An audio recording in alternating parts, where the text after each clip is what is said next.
Hello, everybody. Thank you for tuning in. You're listening to The Real Estate Fix. I'm your host, Rich Szerman, on KHTS, FM 98.1, AM 1220. Thank you guys for tuning in this morning. I appreciate it. We've got a heck of a show today. We're actually going to talk about, we've got some people in from Bridge to Home, a fantastic charity group in our area that combats homelessness, and they do a really great job doing it. I think for my money, there's no better place to donate to, so we're going to talk about that today. But as usual, we're going to start the show off with some marketing stuff, some market stuff, I should say, so you know what's going on in the real estate market. Those of you who listen or who know me know that I spend my life devoted to real estate and all things residential real estate. And we do buyers and we do sellers, and we get people out of trouble where they're in foreclosure, or they have probate issues, or they have title issues, what else is going on. That's why we call it the Real Estate Fix, and my whole practice has been that for many, many years, a little over 30 years now. Actually, we were tallying this up the other day. I've done over $1.2 billion worth of real estate sales. That's a lot over 34 years. I was staggering when I thought when we did the math on that. But anyway, so I've been around a while. I know what I'm doing. And we help a lot of people, and the best part is we do it for free. So if you have a problem with a mortgage, you have a problem with a housing issue of any sort, feel free to give me a call. You can reach me literally anytime, 24 hours a day. I give out my cell phone number on the air all the time. It's 661-714-1400. That number again is 661-714-1400. And again, I'm Rich Szerman. So let's get right into it. So what is going on in the real estate market? There's not a lot of good news to be found if you're a seller. There's some really good news on the horizon if you're a buyer. Let's talk about it. And remember, when I talk about this stuff, I talk about it online sometimes, and people talk to, you're some sort of prophet. No, this is not prophecy. This is just math. That's all it is. It's just math. 1 + 1 = 2, regardless of your political affiliation or your other beliefs. Math is still math. Whether you agree with it or not, it still exists, and it's still right, even if you're wrong. So let's talk about it. Right now, this is for the first time since 2009, there are nearly 2 million homes for sale in the United States. That equates to about 500,000 more sellers than there are buyers. This will result in lower sales prices, and that shift has already started. In Santa Clarita so far, we've only seen about a 1% decrease, maybe a bit less depending on your specific area. However, most sellers are being forced to sell or offer steep incentives to get buyers attracted. They're sitting on the sidelines. One of the most telling numbers that homes are staying on the market now for an average of 90 days. This time last year, that number was 21 days. And prices are coming down. If you have a house to sell, and I've been saying this for the last, year, certainly the last 6 months, if you have a house to sell, it better be a deal, otherwise it's not selling. Now, I say this all the time. It doesn't necessarily have to be a deal price-wise. Sometimes you're the best deal because you got the only one with the view, or sometimes you're the only one on the market on that block, or whatever it is. You're the one next to the school. Whatever it is that somebody might be looking for, maybe that's the deal. But most of the time, it's also going to involve price, because the days of my neighbor sold his house for $800,000, I'll sell mine for $810 are over. Your neighbor sold his house for $800,000, you're selling yours for $790, or possibly $780, and you're going to have to give more incentives to do that. So that's just kind of where we're at. Home sellers are outnumbering buyers, and that's the biggest reason. I'm going to get into the reasons why. We're going to go all the way from where we're at nationally down to where we're at in Santa Clarita. I like to start with big picture and work my way down. I find that's the most effective way for me to do it. But all of the headlines out there are home sellers now outnumber buyers in record numbers. We're going to talk about that a little more in a minute. America's second largest home builder sees housing prices plunge. Fed braces for higher inflation amid economic uncertainty. Housing market cracks as prices fall and inventory surge nationwide. American housing market is cracking. Zombie foreclosures on the rise. These are all headlines from the last week or so.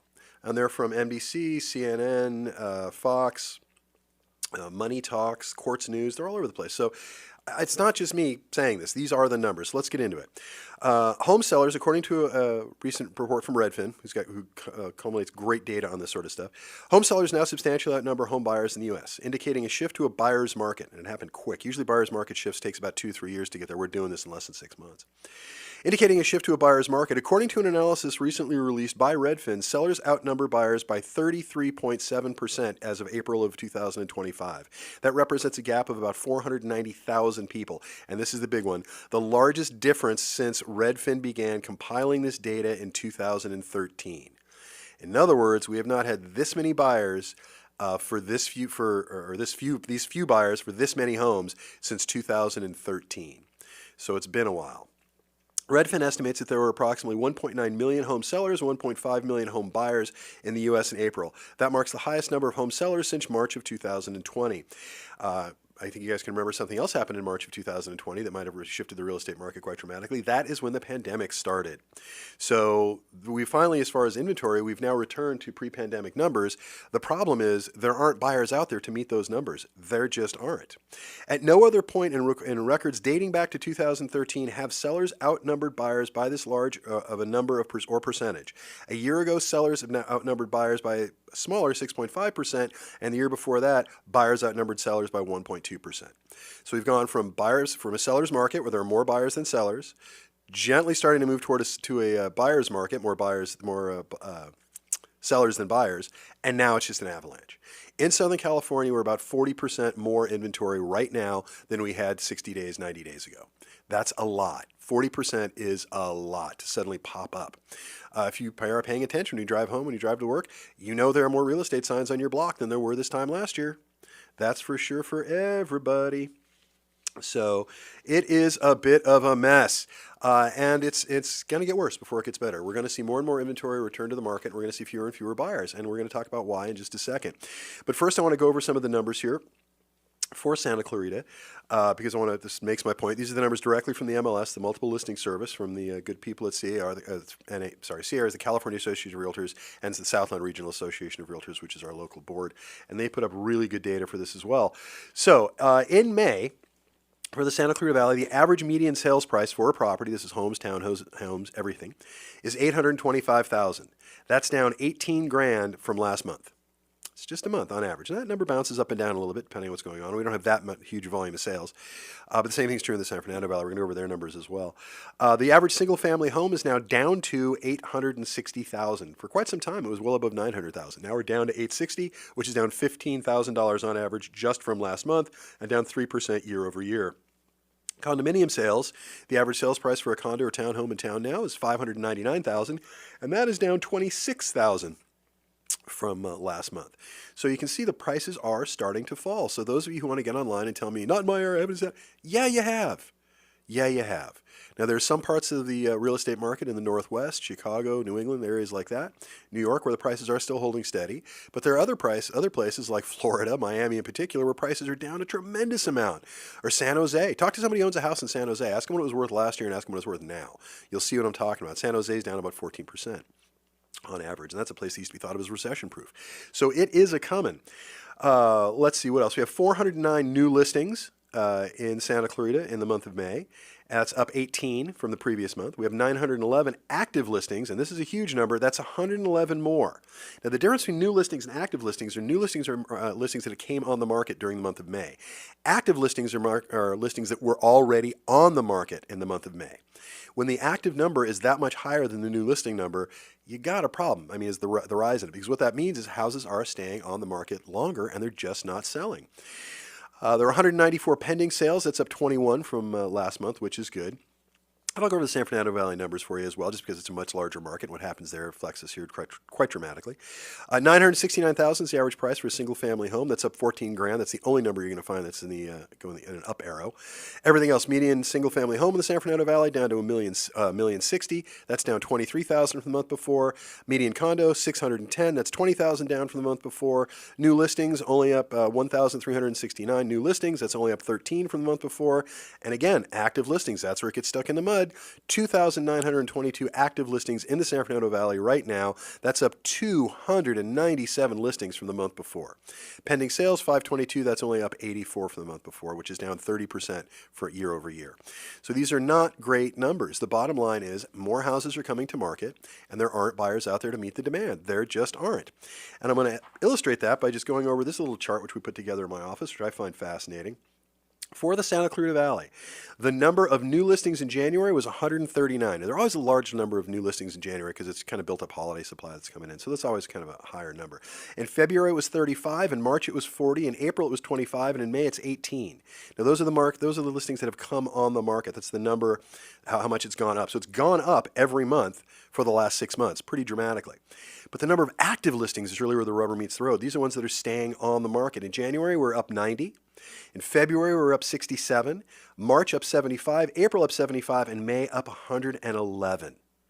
What that means is we have more listings on the market, and they're staying on the market longer, which means you got to price them more aggressively. You got to do something because they're not selling. They're just not selling. So let's talk about why. And before I get into that, before I get into the punchline, there's one other thing I want to touch on. Lennar, America's second largest home builder, has cut their prices dramatically nationwide. They're the second largest home builder in the country, so this is a big deal. They reported an 8.6% year-over-year drop in its average sales price in the second quarter of 2005, and the third quarter is, I promise you, going to be worse.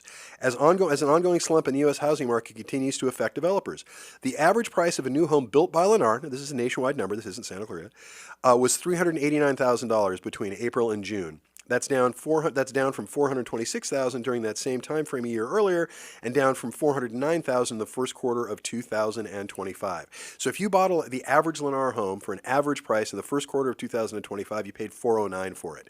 Now that same house, $389. Now last time I checked, $389 is lower than $409. So prices are coming down. I don't know why I get so much pushback on this. These are the facts. These are the numbers. They just are what they are. Again, not prophecy, just math. This is where we're at. Prices are coming down, and they continue to. This isn't a momentary thing. After years of skyrocketing home prices and historically elevated mortgage rates, the majority of experts were hoping that, myself included, were hoping that 2025 would make a rebound for the U.S. housing market with lower monthly payments and rising inventory, getting buyers off the sidelines. Well, we got part of that. We got more inventory. We didn't get the lower monthly payments. Instead, they're now expected to demand to remain contained for the next 6 months. Contained is the economist's way of saying prices aren't going up. They're going to go down, with relatively low demand continuing to put pressure on prices and eventually reversing their growth by the end of the year, i.e. prices are coming down. Last but not least, the Fed braces for higher inflation amid economic uncertainty. The Federal Reserve left interest rates unchanged in its June policy meeting. This is just 2 days ago on Wednesday. And it maintained its forecast for 2 rate cuts in 2025, which would be nice, but I'm thinking one is probably all we're going to get, but who knows. Fed Chair Jerome Powell was adamant about 1 point, and this is the punchline. Tariffs will likely push inflation higher in the months ahead. Look, for those of you who don't know how it works or want a quick economic primer on interest rates, the Fed sets the interest rate. That's the overnight funds rate that banks trade funds back and forth. That has a direct effect on the 10-year bond rate, which has a direct effect on the mortgage rate. Now, sometimes the Fed will cut the interest rates, as it did earlier this year, and the market will still, the interest rate on mortgages will go up. But it's pretty rare. Usually there's a 1-to-1 correlation. When the Fed cuts the interest rate, usually the mortgage interest rates that you get on a 30-year fixed are going to go down.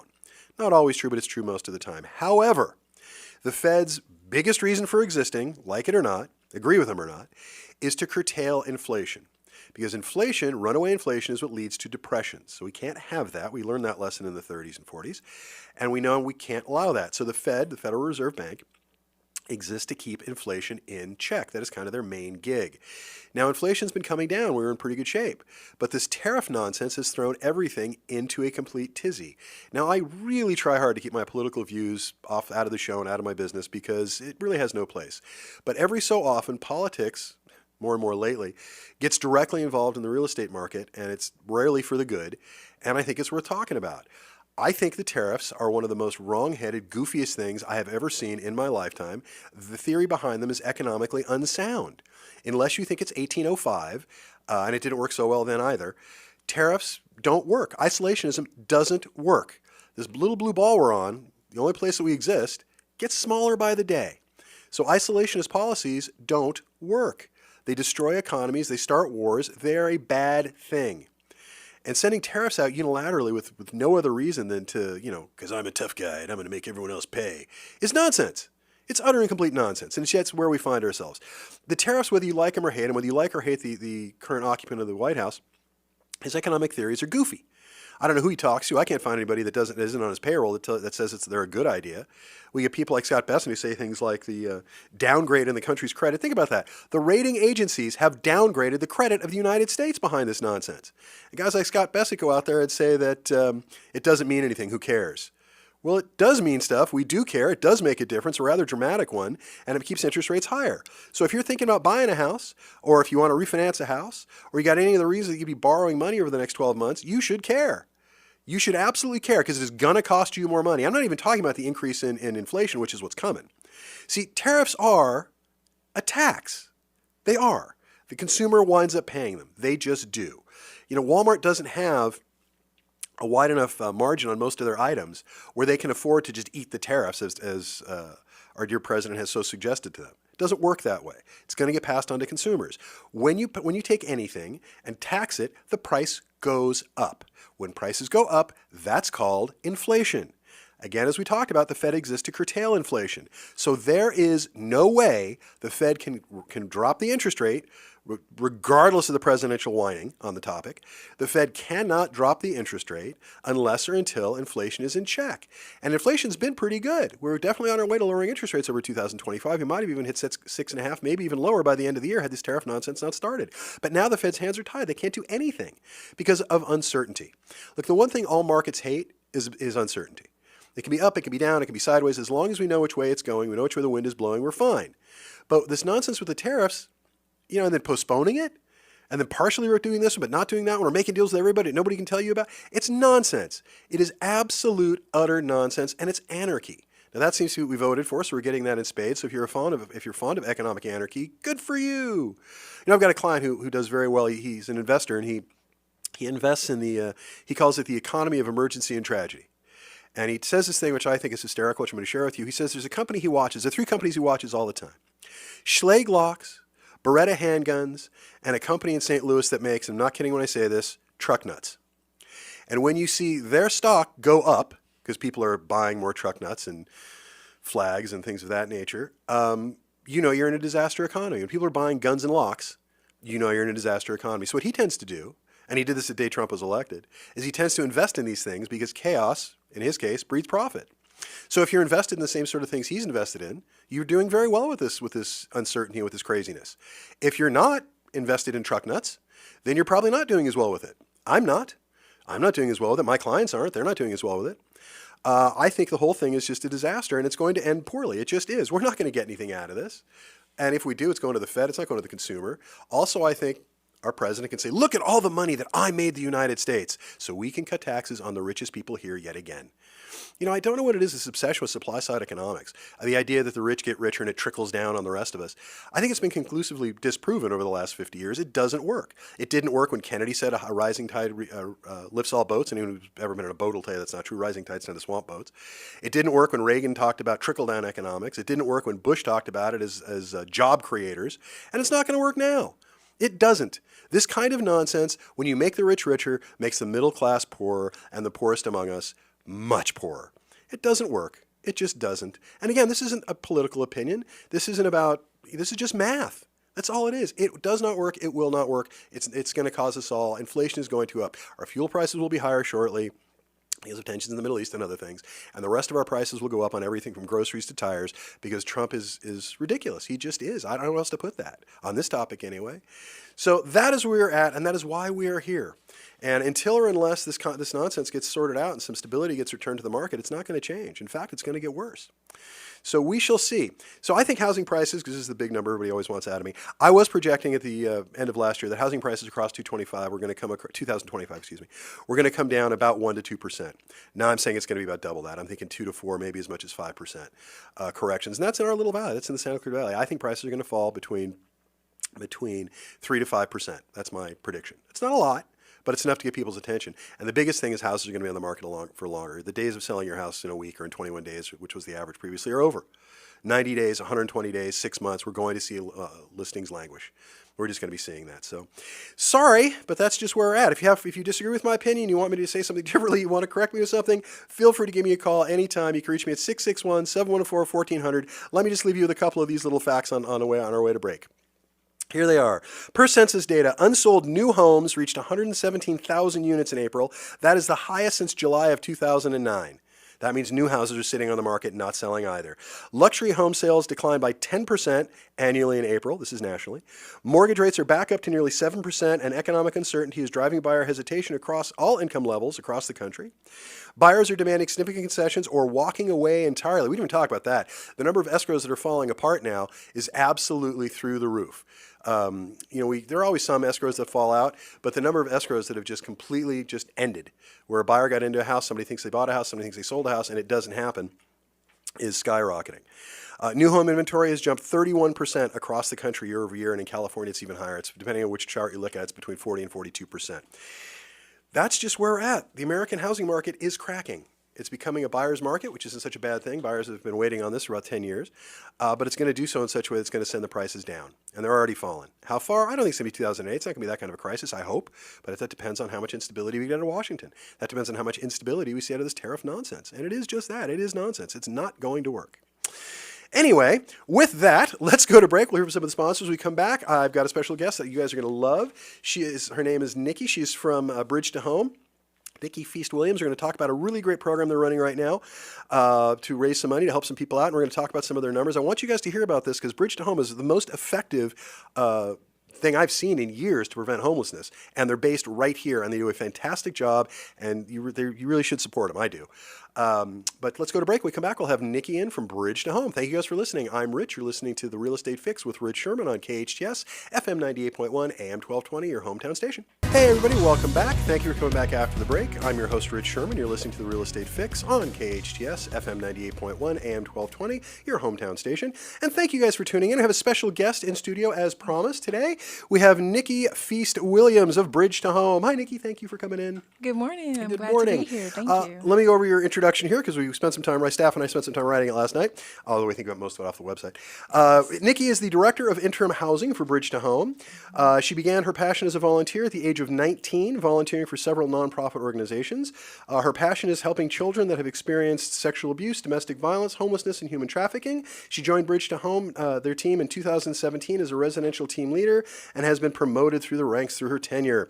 She holds a bachelor's degree in communications theory from University of Phoenix and a master's degree in public administration, leadership and management from the University of Laverne. So you are very impressive. Thank you very much. That's very good. Thanks. Let me talk a second about Bridge to Home so you guys will know why I was so anxious to have Niki in today. Bridge to Home for 28 years, Bridge to Home has been providing help, hope, and change for people in the Santa Clarita Valley who are vulnerable to homelessness. This Bridge to Home is locally based. They are here in Santa Clarita. They are our friends and neighbors. We need to support them. At any given time, and this number, I mean, I've heard this before, but every time I hear it, it just blows me away because I live here and I have since, better part of 40 years. At any given time, and I want you guys to hear me when I say this because it's important. At any given time, there are approximately 600 to 1,000 individuals experiencing homelessness in the Santa Clarita Valley. This isn't some far-flung problem that only takes place on the other side of the hill or someplace where there's it's more economically disadvantaged. This is here. This is in our community. We have roughly 350,000 people, 400,000 people, when you count the outlying areas living here. And of that rather large population, we have 600 to 1,000 people tonight who are going to have no place to sleep. They're going to be in their car. They're going to be on a bench. They're going to be under a freeway overpass. They're not going to be in the same bed you're in. They're not going to have the same kind of, warm covers to get under that you and I have. 600 to 1,000 people every night. I know that number just always staggers me. I'll also add to this, as far as in California, we have 12% of the country's population. That's it. It's a lot. We have 30% of the country's homelessness. We're doing it wrong. We just are. And those of you who are thinking, well, because people come here to be homeless, no, they don't. There's a recent survey that was done by the Census Bureau, and they found that better than 99% of people who are experiencing homelessness go homeless in the same place they last had a home. They don't travel to another zip code typically. We are growing them here. We're doing this wrong. And Bridge to Home stands as a bulwark against this. Homelessness can happen to anyone, and everyone's story is different. Homelessness is solved by an individualized plan, according to Bridge to Home, which I support. I think is brilliant. Homelessness is solved by individual plan that leads to permanent housing with ongoing support as needed. By addressing the conditions and root causes of homelessness, Bridge to Home creates pathways to stable housing for our neighbors in need. Now, you guys know I'm a data-driven person. I have a data-driven office. I try to keep my life that way as well. So I like to see the receipts. And this is why I love Bridge to Home and why you guys should donate to them. Just listen to what I have to say here. Bridge to Home serves over 80,000 meals. And this is, by the way, this is just in the last year. These are just statistics for the last, 12 months? 12 months? Yes, 12 months. Bridge to Home has served over 80,000 meals and directly assisted more than 1,250 households, with 104 households transitioning to permanent housing. There are 104 households, think about that, 104 households that now have a permanent place to live, that are no longer living on the street, that without Bridge to Home would not have that happen. What else can you say? I can think of no higher acclaim. That's 104 families that have a place to live now because of the work you guys are doing. With the opening of the new building, Bridge to Home is currently serving over 100 residents, including families with children. Through Bridge to Home's Feed It Forward program, they offer lunch and dinner to anyone in need at the shelter. They also provide showers, laundry facilities, and a safe, welcoming environment every day from 11 a.m. to 8 p.m. Yes, that is So I'm sorry I correct. went on a bit. I want to give you a chance to talk as well. I You're just fine. very passionate about this. I know Yes. you more so because you're there. Yes. But you guys, you do fantastic work. You just do. And Bridge Home is currently running a promotion that I want to talk about. That's why we're in today. Yes. Called 25 Voices, 25 Inspiring Stories, One Unstoppable Movement of Hope. Yes. Why don't you tell the people what 25 Stories and 25 Voices is all about? It's just about having the movement for Bridge to Home and just really sharing the educational part of what homelessness really means, breaking the myth of what people think it is and sharing what it really is and how many faces of homelessness that we deal with every day. Well, I think people have this idea Yes. that, especially here in the Santa Clarita Valley, which is a nice little suburb, and the average yearly income for most people in this town is well into the six-figure range. It's a nice place. The schools are good. The streets are clean. All kinds of stuff. Some people, I think of homelessness as it can't happen here. Right. And in my practice, that's what I try to do. I try to provide, those of you who listen know that I've worked for the last 34, going on 35 years now, to prevent foreclosures and keep people in their homes. And, we were talking about reverse mortgages at the break for a minute, to prevent, unscrupulous banks from stealing little old ladies' houses and things like that. And we're very good at it. We're devoted to it. We do it totally for free. So that's why when I hear about Bridge to Home, why I've been donating to Bridge to Home for as long as I have, because it's a worthwhile thing, and it happens here. The only thing that separates you who are living in a home from your neighbors is a couple of bad breaks. Most of us are no more than a couple of bad breaks away from being one of your clients. Yes, that is correct. And I think if you think about it in those terms, you see why it's important to give to Bridge to Home. We need this organization to be here. We need this organization not just to be here, but to be flourishing. Because today it's not you, and today you may be in a position to give. Tomorrow it might be you or somebody you know. So it might be a good thing to have that resource here, not just for people you don't know and never meet, which should be good enough, but you yourself might wind up in that position. Right. I mean, it's a heck of a thing. So 25 voices, 25 inspiring stories, one unstoppable movement. The idea is it's a fundraiser that you're telling 25 individual stories. Yes. So to illustrate kind of what homelessness is, so people can see it. I think people need to see it up close. They need to know it's here, just like it is every place else. So you're sharing 25 stories from our community to highlight the impact of your work. And the goal is to raise $25,000 by June 30th. By June 30th, yes. So we got 10 days left. Yes. You guys are well on your way. I think we got I was looking at the numbers, $8,260 raised so far? As of right now. So we're short of the goal. We got 10 days left. That's why I wanted to bring you on, because we can do this. We got 10 days. got That's a it. week and a half. We're doing crazier things. Yes. The focus is to highlight 25 inspiring stories from individuals connected to Bridge to Home. The purpose is to raise awareness and funds for Bridge to Home services, especially in light of potential changes to government funding. Yes. So we'll talk about that in a second. But before we get into the government funding thing, and we can tell people how they can help, I want to hear your story. Yes. Because I've not heard it yet, and I keep being told that I want to hear it because it's very compelling, and I want you to tell it on the air. So do me a favor, tell people Yes. your story. I know you've kind of experienced homelessness yourself, and I certainly don't want you to discuss anything you're not comfortable with, but parts that you want to share, would you share with our audience? I'd appreciate that. I think they could learn Yes, of something from it. course. Well, since the age of 8 years old, I've always wanted to help others. My dream was to have my own safe house, to bring people in, to feel safe, to get nurtured, to have meals, just to feel like, hey, I have someone helping me in my corner. I'm not out here by myself. So the ages would have been from 18 to 25, because that's the really Most time vulnerable and people, segment. very vulnerable ages that people say, well, they're adults now. Well, they're really not. They really need help. And we get a lot of that at the shelter. After 18 years old, they either get kicked out or foster ends or just different type of reasons why. So I've always wanted to have a home like that. So when I came to Bridge to Home, I felt that was my opportunity. Even though I started as a residential team lead, I worked my way through my tenure to be where I'm at today, to educate people, to share my story, to share my education after working with other volunteering at other organizations. So I brought all that under one umbrella, because it is under one umbrella. You have anywhere from elderly people that are homeless, that have lost their husband or wife, that don't have anywhere to go, they don't feel needed anymore. You have kids coming in, like I said, from foster. You have people running from domestic violence. You have people dealing with all types of abuse, whether it's substance or alcohol abuse, and then you also have human trafficking. It's all under one umbrella, and I think that's what people don't understand.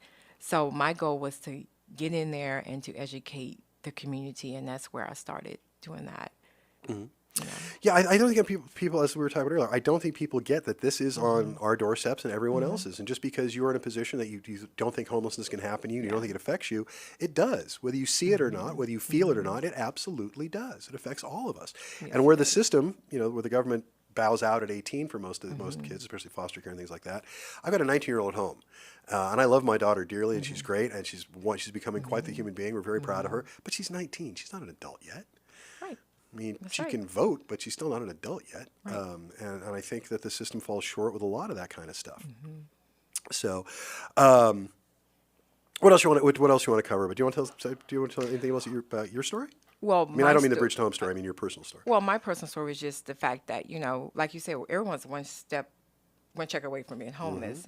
And I hadn't made it there to that point yet, but I do remember going to try to get assistance, and because I made $1 over, they was like, "Oh, we can't help you."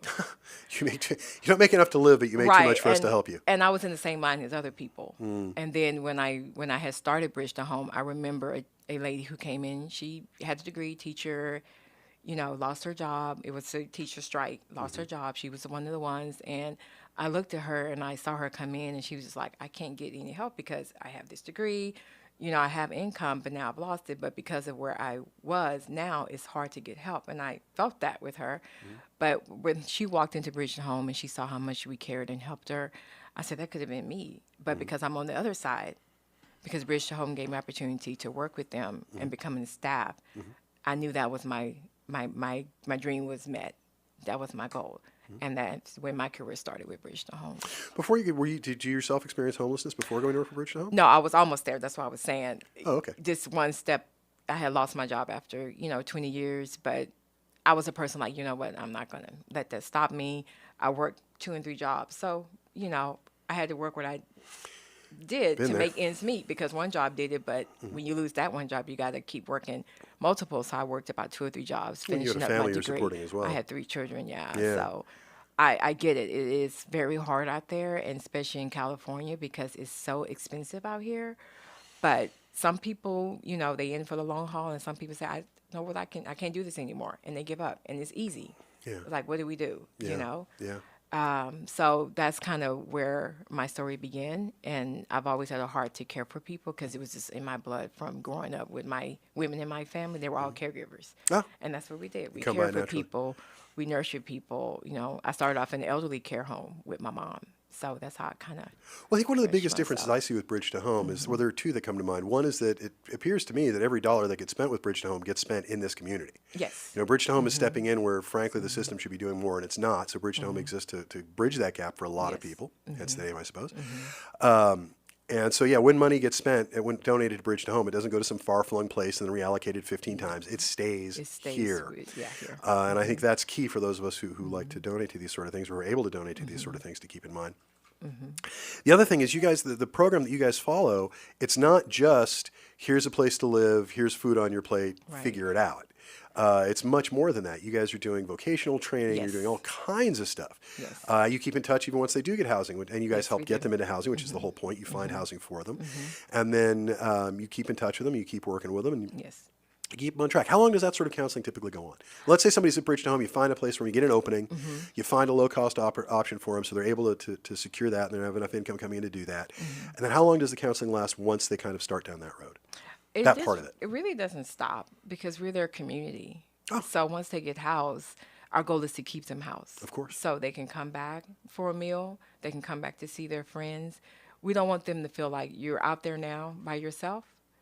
We don't ever want someone to feel like they want to know that we are your community. We're here to help you. So we don't give them a cutoff time. We just want to make sure they remain housed, and that we help them along the way as much as we can. Well, it's interesting you say that, because I mean, I don't want to get too much into my personal story because it doesn't compare to the stuff you guys are dealing with. I was homeless briefly between things, but I had a very big car. I had a very big station wagon that I was living out of very briefly. But I was 18 years old. Okay. I had no family.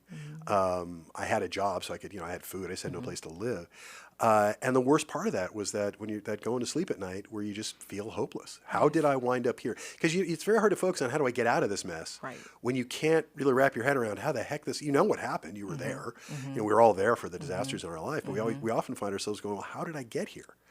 And for me, I couldn't figure out how to get out of that mess until I figured out how I got here, and I really couldn't figure out how I got there. Right. And in my case, and by the way, you guys who are listening, don't cry for me. I was not in nearly the same condition as any one of your clients at Bridge to Home. I'm sure anyone would be happy to change places with me even at that time. Again, I was 18. I didn't have a family. I didn't have kids. I was on my own. I was enrolled in school. I was in college. I just couldn't afford housing for school. Right. So I wound up living out of a car. And then luckily some things broke my way and I was able to get some housing. And it's been pretty easy since then for me. But yeah, it was the hopelessness. It was the just nobody to talk to. It was the loneliness. Because when you're in that situation, you feel like you are the only one in that situation, even though you absolutely are not. So in addition to everything else that Bridge to Home does, it also provides a community. So because, I hate to say it, but misery loves company. So one of the, it's an awful expression, but I know. Yeah. one of the surest way when you're going through a hard time, whatever that hard time is if you have somebody else who's done something similar. I tell clients this all the time. It's a parable I got years and years ago from a client of all things. It's the parable of the guy who falls down a hole, and it goes like this: guy's walking along, he's not paying any attention. He falls down a deep hole. He's at the bottom of this hole yelling for help. And while he's yelling for help, his doctor walks up to the edge of the hole and he says, "Hey, how'd you get down there?" And he said, "I fell down here. Doc, can you help me out?" And the doctor says, "Sure, no problem." And he reaches into his pocket, he writes a prescription, and he throws it down the hole, and he keeps walking.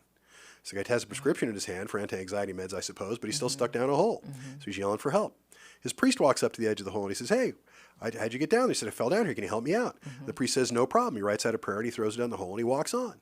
So now the guy's standing at the bottom of the hole. He's got a prescription in one hand. He's got a prayer in the other, but he's still stuck down the hole.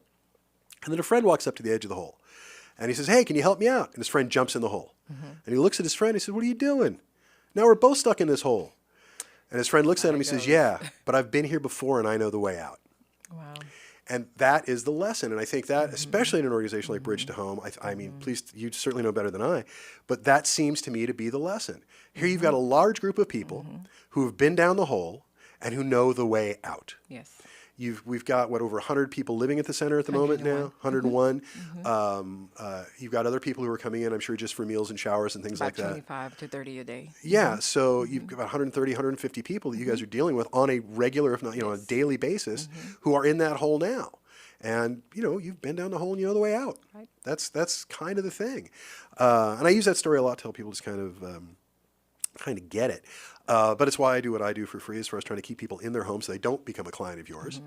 And it's also, I think it's all kind of the same thing. Housing is, whenever you talk about people's top 5 most important things in life, health is usually number one. Health, some of us put health of their loved ones ahead of us, of course. Your health of your children, I'm sure, is more important to you than your own. It is certainly for all parents, I think.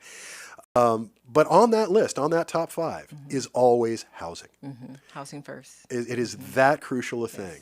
Whether it's the hierarchy of needs from the psychologist or whether it's just you're asking people questions, housing is always very, very high up on that needs list. And when that goes away, everything else tends to crater behind it. It's very hard to have a job if you have no place to live. It's all but impossible to maintain a relationship if you have no place to live. It's incredibly hard to try and raise kids if you have no place to live, because they see that instability and they're even more worried about it than you are. It's just bad. You got to just break that cycle, and Bridge to Home does that. Yes. So I'm very taken with the organization. I think it's fantastic. I mean, we're going to go to break here. We can hang out through the break. I want to talk some more about Bridge to Home in a few weeks. I want to raise some money for you guys. Yes. So those of you guys listening, please hang out through the break. Niki's going to hang with us. We're going to talk some more about Bridge to Home and the great work that you guys do, and how we, each of us, can do something to help, because we can. We have it in our every single one of us, everyone who lives in this town, everyone who's in the sound of my voice, has the opportunity to help. You just got to decide to take it. So listen through the break. When we come back, we'll talk more with Niki and Bridge to Home. I'm Rich Szerman. You're listening to the Real Estate Fix with Rich on KHTS FM 98.1 AM 1220, your hometown station. Hey everybody, thank you for listening to The Break. You've reached the Real Estate Fix. I'm your host, Rich Szerman, on KHTS, AM 1220, FM 98.1, your hometown station. And we're talking to Niki Feast-Williams of Bridge to Home and all things Bridge to Home. During the break, we were talking a little bit about some of the stories and stuff out there. And before I go any further, I often forget to do this with guests. I wanted to thank you for the work that you guys do. I'm very sure that with your educational background, you could get a job making more money, probably with less stress than the one you have. And yet you've essentially volunteered. I mean, I know you're on the payroll and all that good stuff, but you have essentially volunteered to do this, and I think we're all better for it. So thank you, and everyone else who works at Bridge to Home, the work you do. Oh, my pleasure. The least I can do. So the purpose here today is, aside from telling the story and to let people know what's going on at Bridge to Home, what an incredibly valuable asset Bridge to Home is in our neighborhood, and the great work you guys are doing, is also to raise some money, because we want to keep Bridge to Home going. And we want to keep them well funded. I don't think there's any danger of snapping out of existence, but at the same time, the more fun you guys have, the more families you can help, the more outreach you can do, the more good you can do in the community. So literally, a dollar that goes to Bridge to Home is a dollar that goes to help people in our community. And for those of you who are not inclined to donate, just think of it this way. If a homeless person takes up camp outside your house is going to be worth less money. So it is in your interest as well, much more in theirs, but in your interest as well, to donate. So for goodness sake, if you got a couple of bucks, donate to this cause. The dollars go directly into our community. There's a one-to-one correlation. It's one of the best places I know of in the Santa Cruz Valley to donate money, and it has an absolute positive effect. It'll just make you feel good. You're helping people without even doing anything but writing a check. It'll help you out. It'll make you feel good. So if you want to donate, you can go to btohome.org/donate. And while you're there, take a look at the website. You should also register for their newsletters and stuff, because some really good stuff. All these stories are coming through that, and they're very, very moving. But BTO Home is where you want to be to do that. We're going to mention that again before we wrap up. But pick one of the stories you like. Can you think of one story that you like a lot that you want to tell, or maybe an element of one of the stories you want to tell? I know there are a lot. So there's a lot to pick it's so through. many. And I promised I wouldn't make you cry. So let's pick one. It's okay. Okay.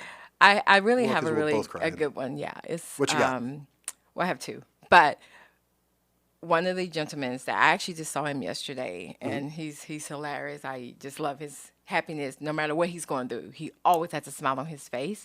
He said, "Hey, Miss Niki, what are you doing?" I'm in my office, and he comes by to see me. I said, "I'm just sitting here working." Guess what happened to me? I got a house. And remind you, I've been with Bridge Home for 8 years. And he was the same one when I first started on Drayton in 2017. And he, I saw him go in and out, just trying to make a difference and trusting people to house him. And so he told me, I said, "Yeah, I got housed a whole month ago, and I am so excited. And I thank you, and I thank Bridge to Home for just being there for me. You rock, and Bridge to Home is everything." And he was just so excited. He said, "Yeah, I'll be back, though, for dinner." And he's just the person that, just really brings hope. Like when you see people so excited, and then you have those ones that are really heartfelt, like, "I can't thank you enough." So yesterday, a young gentleman came in, and he had been waiting for a bed for like months. And we just stay full because we're a house. We do housing. We're not an emergency shelter anymore. Yeah. So they have to wait. It's first come, first serve. Sure. So, we saw him on the street out there, and he wasn't doing well. And so happened the bed did come up available yesterday. Just so happens that's how it works, you know. He came in, and he knocked on the door. He said, "Hey, I'm just kind of checking in and see if you have a bed yet. I know you guys been busy." I said, "You know what? This is your day. We actually Fantastic. have a bed." Yeah. He broke down. He said, I'm trying to do this for my son. All I need is a couple of months. I got a job, and I'll be out of your hair, but I can't thank you enough." He bawled crying. Yeah. So those is what makes a difference I don't think people in our community. I don't think people understand how important a warm bed is. Yeah. I mean, if you want to know what this is, those of us who have houses, instead tonight, instead of sleeping in your warm bed, keep your clothes and your shoes on, go outside and sleep in your backyard. Yeah. Tell me how that works for you. Tell me how you feel the next morning. Yeah. Because that's what it is. And in your case, it's still not the same because it's your backyard. Right. You can go inside anytime you want. Yeah. People who are dealing with homelessness don't have that option. So it's not the same, but at least you get a little taste of it. Yeah. It's very just happy. a mess. I imagine you would be. It's just a mess. But Bridge to Home exists for stories like that, to get people off the streets, into the facility, get them the counseling they need, get them, helped out, put back together, get them into a house. There's also vocational training and job training and stuff you guys do as well. Do have that. So the idea is to take somebody who's at the lowest point in their life and prop them up and give them the help that they need so they can get better. And the best way to do that, for those of us who are not directly involved, is money. I mean, I hate to put it that way, but money makes beds. Money makes food for people. Money makes these things happen. All the stories that you have, all the stories on the website, money is the motive. You have to have the people to implement it. And luckily, Bridge to Home has you and others who are doing that. Wonderful people down there. Staff. Yeah, fantastic, devoted staff. There's not a one of you there who couldn't go into private something or other and make a lot more money. But you're all there doing this job because it's more than a job. It's a calling, obviously. Right. I know it's not dissimilar in my practice. What you guys are doing is much more important, but keeping people in their houses became a calling for me. The number of times people have come to me and said, "Well, I guess I'll have to give them and sell my house." And I go, "Well, that'd be a very nice commission, but you don't want to sell your house, do you?" "Well, then let's keep you in it." And that's just, it becomes a calling after a while. And can't imagine why else you would do this, but It does make you feel good when it goes well, though. So there's a does. benefit to that as well. So before we wrap up today, there's something I want to do, and this is just because you guys, I like to put my money where my mouth is. You guys know that, and I want to serve as an example for the rest of you guys out there who are listening. This is a cause worth donating to. This is a cause worth getting behind. If you can't donate, volunteer, or better yet, do both. But it's definitely something worth doing. So what I did this morning, my wife's permission. Is I know you're supposed to do this through the website, so I'm a little old-fashioned that way. But what I did this morning is I wrote out a check for $500 to Bridge to Home, and I'm handing it to you now as a way to help because I want to see you guys reach that goal. I want to see you reach that $25,000 goal, and I know we're only about $8,600 into it now, about $9,000 into it. So happy to help.